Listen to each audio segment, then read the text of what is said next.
Good afternoon, everybody. It's Rich here with Beekeeping with Rich. It's November the 28th here in South Florida. Beautiful afternoon. Probably about 80 degrees, maybe a degree cooler or so. This won't air until like the second week in December, but we're making it today. The weather is beautiful and blue. And decided just today to give you a look at how I crush and strain wax or crush and strain honeycomb for processing into honey. It's a very simple system. It's a very inexpensive system. It's a very efficient system, and there is absolutely no need for somebody who has 3 hives to go buying an extractor unless you just really want the full beekeeping experience, I guess. Crush and strain works very, very well. So here's what you need to do the system that I've been using for many years with perfect results every time. So this bucket here, the white one, is your honey bucket. This interesting looking device down here is called a honey gate. Now, from the large companies, you can order the bucket and the gate. They won't come assembled. The bucket will come with the proper size hole already cut in it, and and it's a food grade bucket. And you just screw the honey gate onto it, and you're good to go from that standpoint. You can, of course, just buy the honey gate and get yourself a food grade bucket anywhere in town, as long as you have the ability to drill about an inch and probably an inch and 3/8 hole. If you're someone who doesn't have a lot of tools, it's probably less aggravation to go ahead and buy the bucket online with the hole already drilled in it. But if you or somebody you know has large drill bits, just go ahead and get any old bucket and drill the hole yourself. But the honey gate is the perfect design for filling jars when you get to the finished product. The next thing you need is a second bucket. Now, it doesn't have to be black, but it sure helps. The first one of these I built, all I had was 2 white buckets, and the very first thing I did was to paint this bucket black, because it's a big help if this bucket can get warm in the sun. Doesn't really matter whether this one does or not, but the warmer this one gets, the better your honey is going to flow. Here's where we get started. For other things you need 1 lid, and then you need another lid. The first lid, as you can see, you're going to end up cutting out, but I'll get to that in just a minute. So the most work you're going to do for this whole project is this bucket. You're going to drill about 150 1/4-inch holes in the bottom. I'm going to flip this up, and I guess Beth will have to come closer in order to see all the holes in the bottom. We can see them. You can see them? Okay, good deal. So all the holes go in the bottom there. The holes, just as a coordination thing, the holes should not overlap the hole that you make in your ring on top. This lid, you cut a circle out of the middle of, so it goes on there, and you'll be able to put this on here. And the holes in the bottom shouldn't overlap here because you just don't want to mess. Now, that takes care of part 1. The crush and strain goes in here, and then it starts dripping through, but even the 1/4-inch hole can allow an awful lot of bee legs and bee parts and trash and other stuff in. So the next step is to get yourself a spray painting or a paint sprayer mesh screening bag. They come 2 to the package over at Home Depot or any place else. Elastic top strainers to catch all the larger particles. And those are made specifically for those buckets. They're made for 5-gallon buckets, or you can get them for 2-gallon buckets. And the 2-gallon bucket ones still fit on here. So you pull this on here like this, and that way when the honey coarsely gets drained through here, it then falls into this mesh, which filters it to 400 microns. Now, if you're even cheaper like I am, I was walking by in the thrift store one day, and I walked by the drape section, and there was this big old shear, which goes between the drape and the window. So for $2, I got a lifetime supply of shear, because all you have to do is put that across there like that. You've still got your top lid to pop down on there and hold it. And that's even finer than the 400 micron. And this is what I always end with, is this piece of shear, which is probably somewhere more like 800 microns. Now just make sure it's polyester, artificial fiber. You don't want cotton or anything for this. You want this to be an artificial fiber.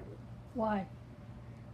Because if it was cotton, it would absorb a lot of the honey and such, and it would kind of clog the pores. It doesn't clog the pores this way to speak of.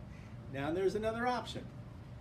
Again, if you're ordering this from Man Lake or Dedant or whoever, you can get these filters from them. This is a 400 micron filter for a 5-gallon pail, and that snaps in there really good. If you just can't be bothered with even that much trouble, there you have a micron filter, and this is designed strictly for honey, to use with honey, but 400 microns here or 400 microns here, no difference. Are they both reusable? They're both reusable, but obviously you can throw these through the washer easier than... You're not throwing that through my washing machine. Oh yes, I have. Oh no. Who cleans the filter in the washing machine? Obviously these you just end up hosing out. So, at any rate, there's only one other thing to show you as far as that before we demo it, and this is my own idea. 1/4-inch steel rod. You drill 2 slightly over 1/4-inch holes in the side of the bucket. You insert this in the middle. When we demo it, it will become quite clear why we're doing it. Ready? Bucket on the ground.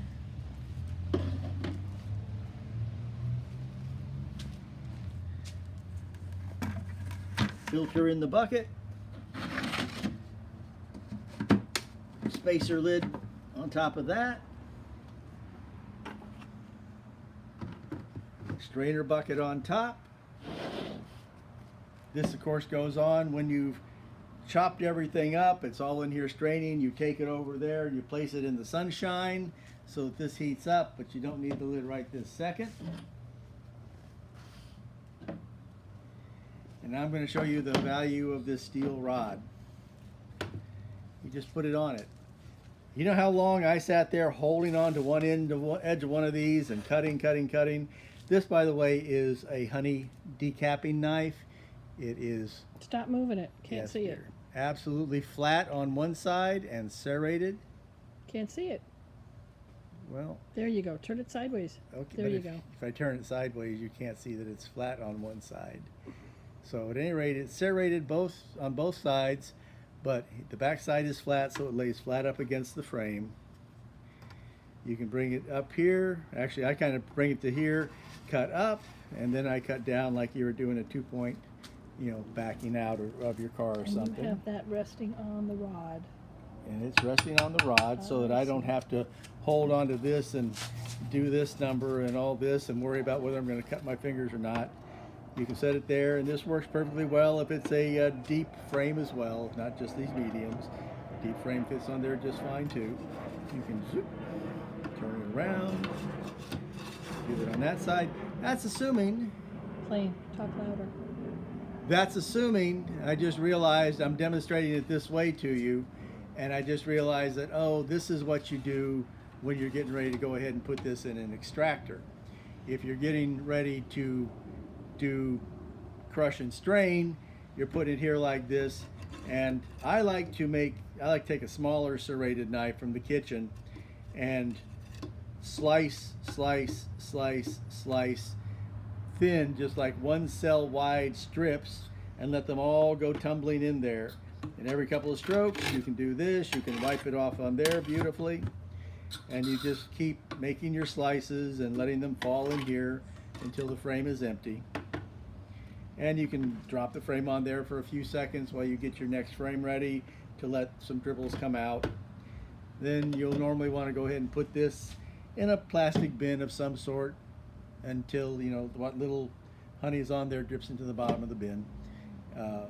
At this point, it's merely food for the bees. You take these frames, once you've slashed them like that, you take them back out into the bee yard, you set them out for the bees to clean them up, and the little bit of honey that's going to be in a bin, you can also just take out there and set in the backyard and let the bees clean it up. Or if there's enough of it, you can spoon it carefully into a jar if you want to. But this is just how simple it is. This is a foolproof system.